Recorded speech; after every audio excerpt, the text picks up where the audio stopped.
تفتكر محمد صلاح فاضي يحط طب وليه يا كابتن؟ انا ابراهيم سعيد يا كابتن. انت ابراهيم سعيد طبعا مفيش كلام، بس محمد صلاح محمد صلاح يا كابتن كان بيتفرج عليا وانا في ايوه الملعب طبعا كورة. طبعا، انا ما اقصدش دي والله، مع احترامي لمحمد صلاح لا مهما انت كان نجم، بص اسمه، عشان ما بس انا نختلفش، برضو ابراهيم سعيد. انت نجم كبير جدا الحمد لله في كابتن. سماء الكرة دي، ما حدش، انا بتكلم على ان هو في مول التاني دلوقتي، هو في ليفربول واضواء انجلترا ودوري انجليزي وحكايه وروايه، ما اعتقدش هو، انا مش عارف، ممكن انت تكون قصدك مني في الحته لا دي يعني. مش مقصود في كده يا كابتن. انا ما بتكلم، انا اتكلمت، هل طب اتكلمت انت على عرفت ازاي ان هو حطك في دماغه؟ في بعض الحاجات. اولا الهجوم عليا مبالغ فيه المره الاولانيه من في خلال كل وكيله، من ساعه ما اتكلمت على موضوع الاصابه بتاعته، من ساعه ما اتكلمت على موضوع صلاح ان اداؤه وحش مع المنتخب، من ساعه ما اتكلمت ان صلاح اداؤه مختلف مع ليفربول مع المنتخب، صلاح مش صلاح، مع موضوع تشخيص الاصابه، كل الحاجات دي يا كابتن احنا لعيبه كوره. طبعا ممكن ناس ممكن ناس بتبقى، خلي بالك لغايه دلوقتي ما لعبش يا ابراهيم، والله يا كابتن ما هو ما ينفعش لغايه يلعب، دلوقتي ما لعبش. ما ينفعش يلعب. يعني ايه ما ينفعش يلعب بس الاول؟ ما ينفعش يلعب ليه؟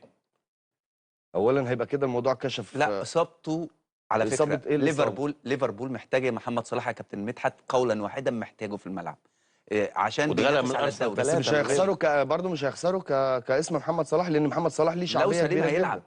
ما هو يا كابتن لو سليم يعني هيلعب. كابتن ابراهيم قصده ان هو ما بيلعبش نوع من انواع السياسه عشان يعني طبعا. يقول للراي العام المصري انا مصاب لا اهو. طبعا ما يا توصلش كابتن. لمحمد صلاح لا كده. توصل ليه؟ ما توصلش لا لا ليه؟ ما على فكره توصلش. الناس دي لا. بتفكر بره الصندوق على فكره. لا ما اعتقدش ان ممكن دي تحصل يا كابتن مدحت قولا واحدا، ما اعتقدش. طب هو ابراهيم بص يا كابتن هقول لك على حاجه، طب ابراهيم انت على فكره نجم معلش، كبير قوي. الاصابه ثواني بس طب اسمعني بعد طب مش هسمعك بس اسمعني. ماشي. ابراهيم نجم كبير قوي حبيبي، هو عايز بيحب كلام، النكش، مش عايز بس هو كلام. مشكلته ان هو لا بيحب والله ينكش. خالص يعني والله. ايه عارف انت كابتن، يعني هو عايش في النكش.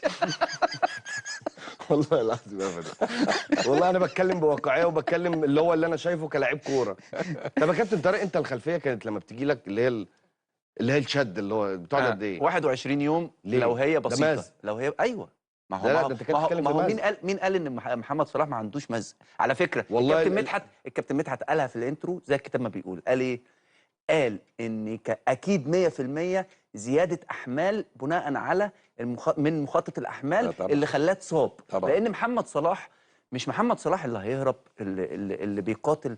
خد بالك محمد صلاح بيعمل حاجات كتير قوي كويسه. انا ماليش دخل في الكوره انا بتكلم في الكوره. انا ماليش دخل بره الملعب، او لا انا بتكلم في انا الكوره. بتكلم تقييم يا كابتن مدحت على اداء جوه الملعب. طيب خلينا نفك هذا الاشتباك. بس الموضوع الناس بتتفرج علينا ولها ان تحكم كيفما ارادت. بس يعني هتكلم فيها موضوع اي حد يجي له شد، مع احترامي انا بختلف مع كابتن طارق ان هو يقعد 20 يوم والكلام ده. مش عارفين في جوه رجله ايه. ما هو كابتن هو المزق لو ممزوق يقعد الفتره دي ممكن يكون كتشخيص. ما التشخيص بتاعنا طب ممكن حضرتك تشوف التشخيص من البدايه وتشخيص مين اللي شخص يا ابراهيم؟ الاتحاد الكره الاول. لا مش الاتحاد، الدكتور ما هو يعني سوري انا اسف الجهاز الفني. بعد كده اتصدق على التشخيص من ليفربول. لا ده هم قال من 3 ل 4 اسابيع. لا تاني مره يا كابتن كان هيجي يرجع يلعب النهائي ازاي؟ او يلعب قبل النهائي ازاي؟ مش هو كان المفروض هيرجع بعد دور 16؟ لا هو طب هل مثلا الانجليز شخصوا غلط اللي هم اللي عندهم الامكانيات؟ لا 16 يوم الانجليز. لا بعد دور ال 16.